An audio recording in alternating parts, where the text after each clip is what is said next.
There is a specific kind of quiet that settles in the day you decide to stop waiting. It's not the angry silence of slamming a door, nor the tearful silence of defeat. It's a quieter, stranger peace. The phone lies on the table, no longer an enemy, no longer a source of hope. It's just an object again.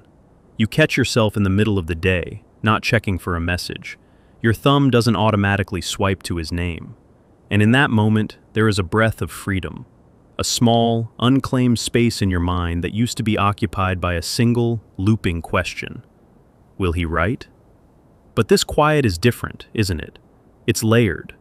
Underneath the relief, there is a faint hum of something else, an emptiness, a strange, phantom limb sensation where the anxiety used to be.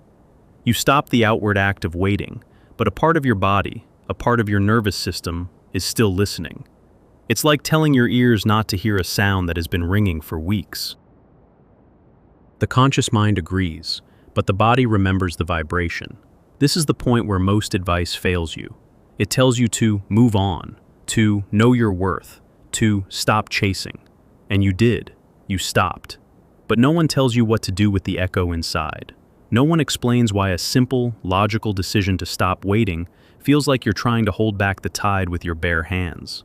Why does his silence, even when you've chosen it, still have a weight? Why does a part of you still feel tethered? The deeper truth, the one that lives beneath the surface of self-help slogans, is that you were never just waiting for a message. You were waiting for a feeling of being chosen, of being seen, of being important enough to break the silence.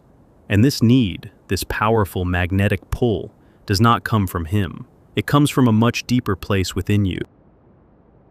From a psychological perspective, particularly through the lens of Carl Jung, what you are experiencing is not simply a matter of romantic disappointment. You are in a confrontation with an unconscious complex. A complex is a cluster of memories, emotions, and thoughts, all bound together around a central theme, and it lives in the unconscious part of your psyche. It has its own energy, its own gravity. The theme of this particular complex is often abandonment, validation, or attachment. When this man became silent, he didn't just stop communicating. He unknowingly pressed a button on a very old, very sensitive machine inside you. His silence became the perfect trigger, activating this entire constellation of buried feelings. The anxiety, the obsessive thoughts, the constant checking, the replaying of conversations, these are not your conscious choices. They are the symptoms of an awakened complex. It has taken over. This is why trying to fight it with logic alone feels impossible. Telling yourself, "I am a high-value woman, I don't wait," is like shouting at a storm. The storm isn't listening. The complex has its own script, its own emotional logic, and its primary goal is to get the feeling it craves, the feeling that will temporarily soothe the original wound at its core. It believes that his message holds the key. So, when you decide to stop waiting, you are not just fighting your desire for him. You are going against the powerful, primal current of this unconscious pattern. You are telling a starving part of yourself that it will not be fed in the way it expects. This is an act of profound psychological rebellion, and it is supposed to be hard. The emptiness you feel is the space left behind by the departing obsession. The lingering pull is the complex fighting for its survival. Let's look at this screen, this silent phone. It has become a black mirror. When you were deep in the waiting, you weren't looking at a piece of glass and metal. You were staring into a reflection of your own deepest fear, the fear of being insignificant, forgettable, left behind. Every hour that passed without a notification wasn't a measure of his interest. It was a measure of your projected worthlessness. He didn't put it there. The complex did. His silence is not actually about you. His silence is about his own life, his own fears, his own attachments, or lack thereof. But the complex doesn't care about his reality. It hijacks his silence and uses it as a screen to play its own horror movie. A movie where you are always the one left standing outside in the cold, waiting for a door to open. The act of truly stopping the wait is the act of turning away from that black mirror. It's the moment you stop asking, "What does my reflection in his silence say about me?" and start asking, "What is this old story that his silence has awakened in me?" This is the critical shift. The power begins to return to you, not when he writes, but when you take back the screen. Think about the energy you've spent, The mental loops, the analysis of his last seen status, the decoding of his short replies, the conversations with friends. This is an immense amount of psychic energy, of life force. Where was it all going? It was feeding the complex. The complex is like a ghost in your psychological house that only gets stronger the more you pay attention to it. It thrives on the drama, the hope, the despair. It doesn't want resolution, it wants the cycle to continue. When you stop waiting, you are, in essence, cutting off its food supply. You are starving the ghost. This is why it screams the loudest right when you decide to ignore it. It will throw everything at you. Sudden waves of intense longing. What-if scenarios where he is about to message you. Feelings of deep regret. A voice that whispers, "You're making a mistake. Just check one more time." This is not a sign that you are weak. This is a sign that you are winning. This is the complex in its death throes. It is using its last reserves of energy to pull you back into the familiar, painful loop. Your job is not to argue with these thoughts or feelings. Your job is to observe them, name them. Ah, there is the complex again. And gently return your attention to your own life, to the cup of tea in your hands, to the book you're reading, to the work on your desk, to the feeling of your feet on the ground. This is where the work of individuation, as Carl Jung called it, truly begins. Individuation is the process of becoming a whole, integrated individual, distinct from the collective unconscious and the roles we are expected to play.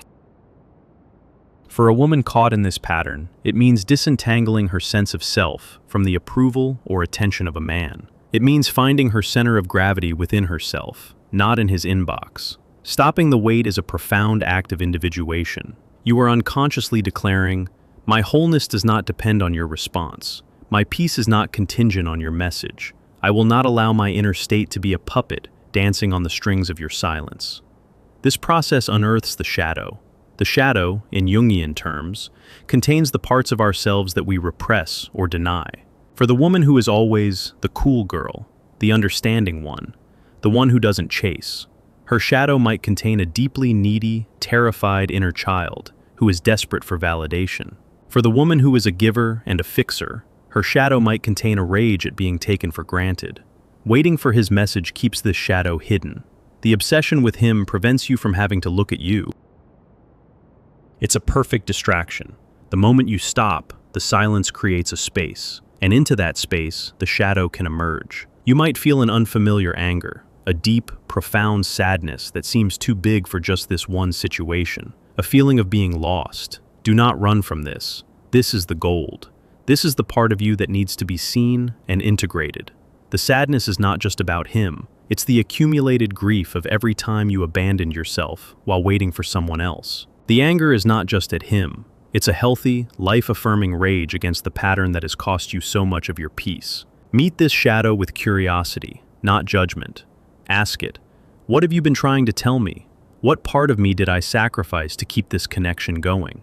The woman who can sit with these uncomfortable feelings without immediately running back to the distraction of waiting is the woman who is truly healing. She is retrieving lost pieces of her own soul. There's another layer to this. The man you were waiting for is not just a person. He has also become a carrier for your animus projection. The animus is the unconscious masculine side of a woman's psyche. When it is unconscious and projected, a woman looks for a man to carry her own inner authority, her decisiveness, her sense of direction, her connection to meaning. You project this idealized inner figure onto an external man. You believe he holds the key to your certainty, your happiness, your next step. His message then becomes a symbol for your own inner masculine, giving you permission to feel okay, to feel validated. This is why it feels so intensely important. You're not waiting for a hello. You're waiting for a part of your own psyche to come back to you. Stopping the wait is the first step in withdrawing that projection. It's a painful but necessary process of reclaiming your own animus. It means learning to be your own source of authority. It means learning to validate yourself. It means finding your own direction, even if you feel lost at first. The emptiness you feel is the space where the projection used to be. It's an invitation to fill that space with your own consciousness, your own strength. So, what does this look like practically? It looks like letting the phone lie there. It looks like when the thought of him arises, you acknowledge it, and then you deliberately place your attention elsewhere, on something that nourishes you. It's not about blocking the thought, it's about not feeding it. Imagine you are in a room, and in the corner is that ghost, that complex. For weeks, you have been staring at it, talking to it, trying to figure it out. Now, you simply turn your back. You pick up a paintbrush. You call a friend to talk about her life. You go for a walk and focus on the feeling of the sun on your skin. The ghost will flicker. It will try to get your attention. But without your focus, it slowly, surely begins to fade. There will be moments of weakness, a lonely evening, a song on the radio. The urge to check, to send a seemingly casual message, will feel overwhelming. In these moments, remember what you are fighting for. You are not fighting for his attention. You are fighting for your own sovereignty. You are breaking a generational pattern. You are teaching your nervous system a new way to be, a way that is not dependent on the whims of another. If this reflection is naming something you have never been able to say out loud, take a moment to acknowledge the strength it took to even get this far. The decision to stop waiting is a quiet revolution. The paradox is that your withdrawal, your genuine return to yourself, is the only thing that can ever change the dynamic. Not as a tactic, not as a game of no contact to make him miss you. That is still feeding the complex, just with a different strategy. It has to be a real, authentic shift of energy. A woman who is obsessing over whether her silence is working is still waiting. A woman who is genuinely absorbed in her own life, her own purpose, her own joy, radiates a completely different energy. She is no longer a void waiting to be filled. She is full. And this is the woman who is magnetic.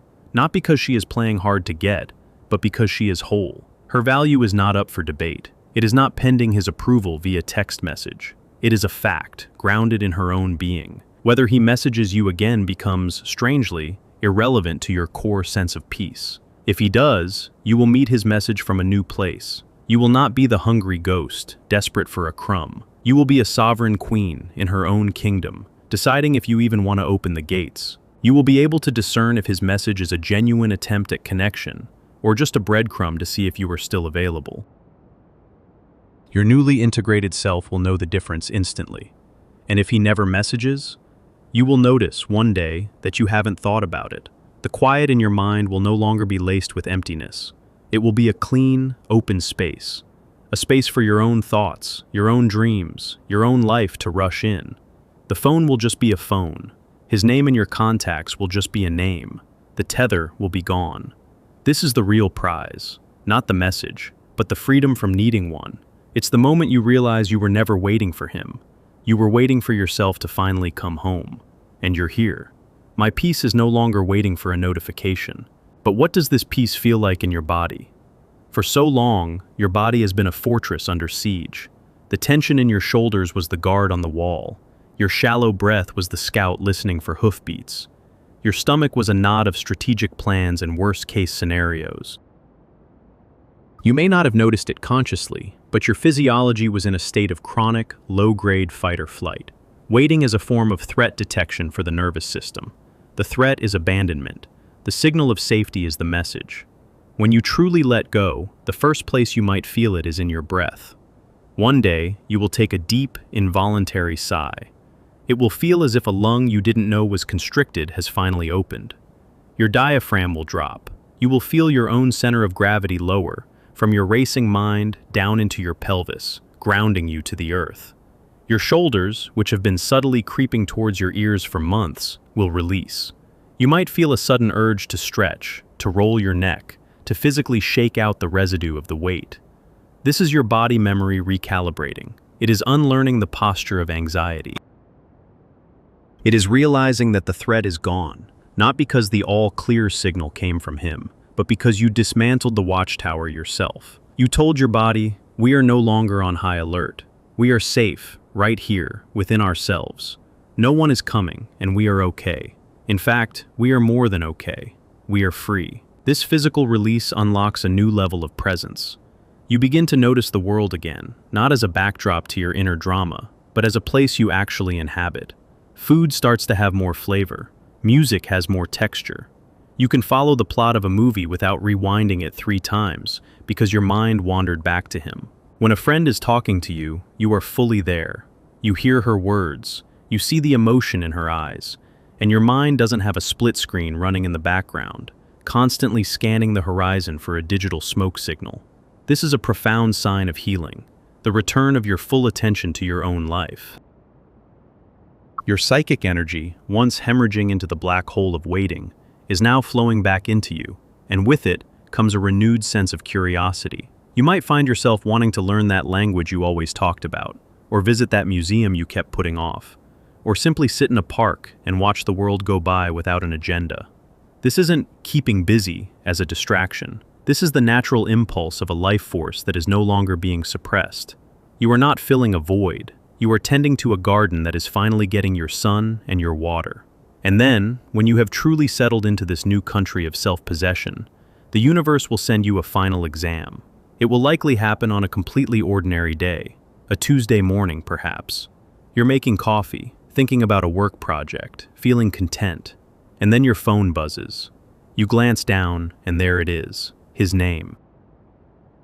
After weeks or months of silence, a message. Hey, been thinking about you. How have you been? Let's pause here. Feel that moment. The old you, the you that was tethered to the complex, would have experienced a physiological explosion, a jolt of adrenaline, a spike in heart rate, a dizzying rush of hope and vindication. The ghost you starved would have roared back to life, screaming, "See? I was right. It worked. He came back." Your entire nervous system would be hijacked, and your first impulse would be to craft the perfect reply, one that was cool but available, interested but not desperate. The game would be back on. But the new you, the integrated you, responds differently. There is no explosion. There is a quiet hum of recognition. Your heart does not leap into your throat. Your breath remains steady. You look at his name on the screen, and you feel distance. Not a cold, angry distance, but a neutral, observational distance.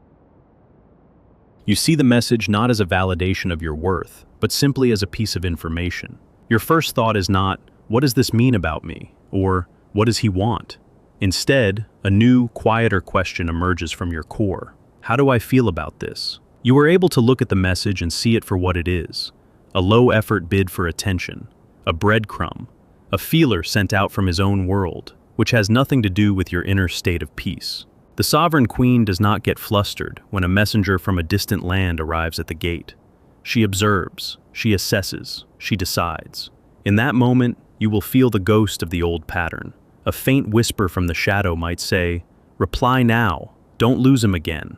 But it is no longer a roar that deafens you. It is a whisper you can hear without obeying. You can acknowledge it with a kind of inner nod.